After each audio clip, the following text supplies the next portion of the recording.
What is difference between gravitational potential energy and elastic potential energy. Question number 58 इस chapter का last question है, इस chapter का last question है। अब हायर लेवल थिंकिंग क्वेश्चन जो है आप लोग खुद कीजिएगा, क्योंकि हम एमसीक्यू जितना क्वेश्चन था सब करवा दिए।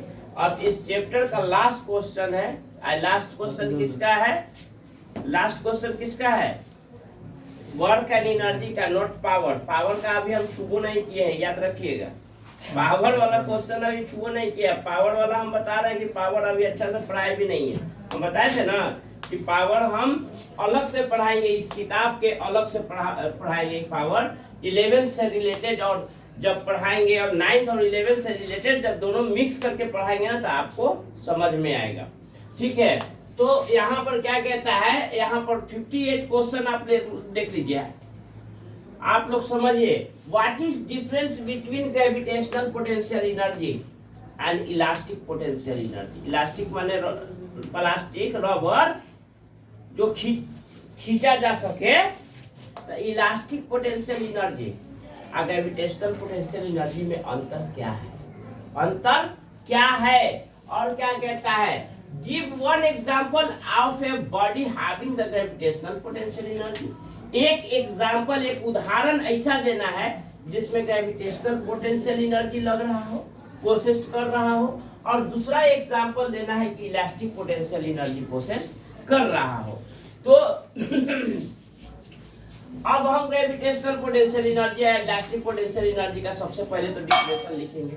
क्या लिखेंगे, डिफाइन करेंगे ग्रेविटेशनल पोटेंशियल एनर्जी और इलास्टिक पोटेंशियल एनर्जी का डिफाइन करेंगे। घंटी लग गया ना, इलास्टिक पोटेंशियल एनर्जी का डिफाइन करेंगे। तो ग्रेविटेशनल पोटेंशियल एनर्जी क्या है, वो भी तो पोटेंशियल एनर्जी, दोनों के दोनों ग्रेविटेशनल पोटेंशियल एनर्जी भी पोटेंशियल एनर्जी बताए थे, इलास्टिक पोटेंशियल एनर्जी भी पोटेंशियल एनर्जी को पोस्ट करता है, अभी बताए थे। लेकिन वास्तव में इसका डिफिनेशन कैसे लिखेंगे, तो कहता है कि द पोटेंशियल एनर्जी, हम डिफिनेशन कैसे लिखेंगे भैया, द पोटेंशियल एनर्जी, कौन सा, ये पोटेंशियल एनर्जी जो है किसके कारण, due to position of the body, due to position of the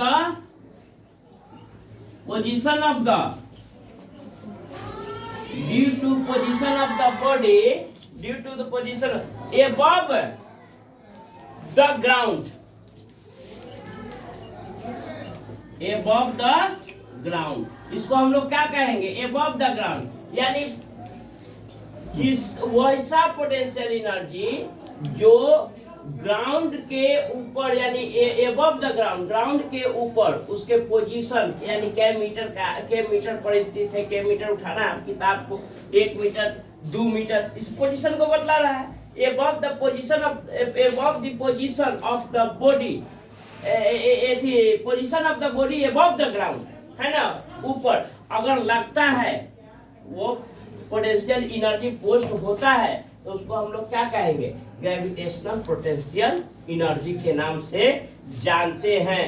तो उस क्या कहेंगे हम, ground is known as, known लिखने का तरीका, known as gravitational potential energy. दोनों का डिफरेंस बता रहा है, तो ग्रेविटेशनल पोटेंशियल एनर्जी को हम डिफाइन पहले कर दिए, बाद में और भी बताएंगे। ग्रेविटेशनल पोटेंशियल एनर्जी का डिफाइन कर दी। अब इलास्टिक पोटेंशियल एनर्जी क्या कहता है, इलास्टिक पोटेंशियल एनर्जी को भी हम डिफाइन करेंगे, है ना। And the potential energy due to change, and इस क्या है, द पोटेंशियल एनर्जी, इसका डिफाइन करेंगे, the potential energy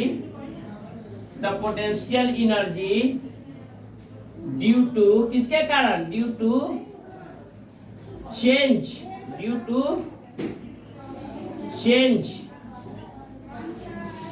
it's shape के कारण, शेप को चेंज करना, जैसे गुलेल से छोड़ा गया गोली, गुलेल को जब हम बाहर खींचते हैं, रबर को स्टिच आउट करते हैं, चाहे रबर को हम खींचते हैं, ठीक है, तो उसका शेप कैसा होता है, रबड़वा तो छोटा होता है, लेकिन जब हम उसको खींचते हैं तो रबर क्या हो जाता है, बड़ा हो जाता है ना, तो शेप में चेंज हुआ कि नहीं, और शेप में चेंज के जितना तनाव होगा उतना ही ज्यादा उसका मोमेंटम बनेगा, है कि नहीं, और उसमें ज्यादा से ज्यादा पोटेंशियल एनर्जी स्टोर होगा। इतना नहीं खींचना है कि गुरेल का एचिव टूट जाए, रबड़ टूट जाए, या तो इतना रबर को नहीं खींचना है, वो अपना शक्ति पर रहता है।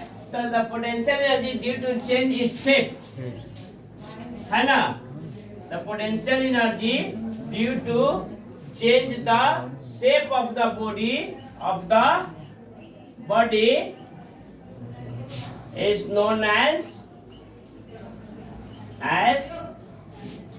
elastic potential energy, elastic potential energy, है ना।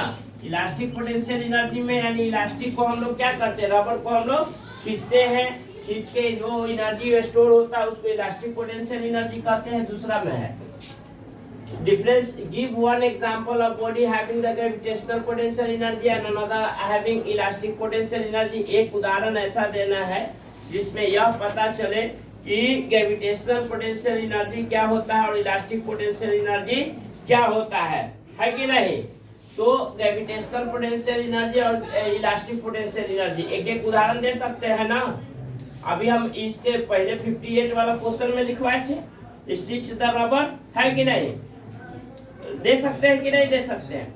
तीसरा में क्या कहता है, तीसरा क्वेश्चन क्या कहता है, तीसरा क्वेश्चन कहता है if 784 joule of work done कितना है 784 was done in lifting the 20 kg of mass. एक 20 kg के वस्तु को हम उठाते हैं, है ना, तो वर्क डन कितना होता है 784 जूल होता है। तो calculate the height through it was lifted, जहां पर acceleration due to gravity 9.8 metre per second है। समझ में आया? क्या निकालना है, हाइट निकालना है। किससे निकालना है, पोटेंशियल। जब हम ऊपर उठाएंगे तो सबसे पहला रिलेटेड क्वेश्चन किससे रिलेटेड है, कौन सा एनर्जी से रिलेटेड है, बोलिए जोर से, पोटेंशियल एनर्जी से रिलेटेड है। और चूंकि हम जानते हैं कि वर्क डन इक्वल टू क्या होता है, पोटेंशियल एनर्जी होता है, जितना potential energy equal to work done. ठीक है, तो वर्क डन कितना हुआ भैया, तो पोटेंशियल एनर्जी बराबर वर्क डन। तो वर्क डन कितना है, work done equal to given that, यहाँ क्या लिखेंगे, given here work done equal to कितना दिया हुआ है, वर्क डन इक्वल टू क्या बोले थे कि सबसे पहले किसी भी क्वेश्चन को बनाने के पहले उसके डेटा को तैयार करना होता है ना, डेटा तैयार है ना, कि जो क्वेश्चन में दिया हुआ है उसका डेटा तैयार करना है। Given here work done equal to कितना है 784 जूल है। उसके बाद क्या दिया हुआ है, लिफ्टिंग कितना, मास कितना दिया हुआ है, मास इक्वल टू जो दिया हुआ है क्वेश्चन में उसका डेटा तैयार करना, प्रिपेयर करना। उसके बाद हमको पता चलेगा कि आखिर हमको निकालना क्या है ना। तो वर्क डन मास कितना है 20 kg है कि नहीं है, बोलिए यस और नो, 20 kg है। उसके बाद क्या कहता है, it was lifted, calculate the height which it was lifted. Acceleration due to gravity दिया हुआ है, एक्सेलरेशन ड्यू टू ग्रेविटी कितना दिया हुआ है 9.8 मीटर पर सेकेंड स्क्वायर दिया हुआ है ना। उसके बाद कहता है कि भैया हाइट निकालना है। तो हम जानते हैं कि कोई भी एनर्जी के बराबर वर्क डन होता है ना, वर्क डन इक्वल टू यहाँ पर पोटेंशियल एनर्जी होगा कि नहीं होगा, काहे होगा, क्योंकि अगर हम ग्राउंड से लिफ्टेड कर रहे हैं तो ग्रेविटेशनल पोटेंशियल एनर्जी है। तो ग्रेविटेशनल पोटेंशियल एनर्जी का फॉर्मूला क्या होता है, work done equal to potential energy. तो ग्रेविटेशनल यहाँ पर वर्क डन बराबर क्या हो जाएगा, वर्क डन इक्वल टू हो जाएगा m इंटू जी इंटू एच। होगा कि नहीं होगा, होगा कि नहीं होगा। तो वर्क डन इक्वल टू क्या हो जाएगा, वर्क डन कितना दिया हुआ है हमारा, वर्क डन पहले से दिया हुआ है, कितना दिया हुआ है 784 जूल। का मतलब क्या होता है, न्यूटन मीटर होता है। जूल का मतलब क्या होता है बाबू, सही बात बोल रहे हैं, इक्वल टू न्यूटन मीटर भी लिख सकते हैं और जूल भी डायरेक्ट लिख सकते हैं। ये में जब ई निकलेगा तो mgh यानी जूल ही निकलेगा। हाइट निकालना है हमको तो न्यूटन मीटर में बदल दिए भाई। इक्वल टू कितना है m कितना है 20 gram 9.8 into h 784 nm equal to 20 में इससे गुना करेंगे तो कितना आएगा 9 दूनी 18 19 बटा 19.6 196 h आएगा। 196 h क्या आ जाएगा केजी आ जाएगा ना जी। 196 और 9.8 क्या है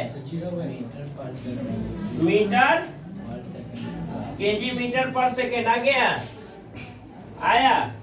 ठीक है 196 केजी मीटर कहाँ आया 9 मीटर पर सेकेंड। ठीक है एच आ जाएगा न्यूटन केजी। यहाँ पर joule joule joule joule joule 196 784 बटा 196 इक्वल टू कितना आ जाएगा हमारा एच आ जाएगा कि नहीं आ जाएगा आ जाएगा क्या आ जाएगा इस यानी एच इक्वल टू क्या आ जाएगा 4 मीटर।